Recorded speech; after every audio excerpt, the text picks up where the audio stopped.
Using a Wealthfront savings account involves a few straightforward steps. Open an account. Sign up for a Wealthfront account on their website or app. Choose the Wealthfront Cash account, which offers a high annual percentage yield and is FDIC insured. Complete the application by providing personal details and linking your external bank account. Fund your account. Transfer funds into your Wealthfront Cash account from your linked external bank account. You can set up a one-time deposit or schedule automatic transfers to regularly contribute to your savings.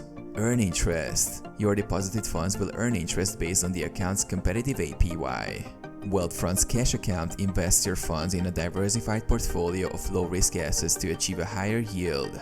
Manage your funds. Monitor your account balance, interest earned, and transaction history through the Wealthfront app or website. The interface provides a clear view of your savings growth. Withdraw funds. If you need to access your money, you can transfer funds back to your linked bank account.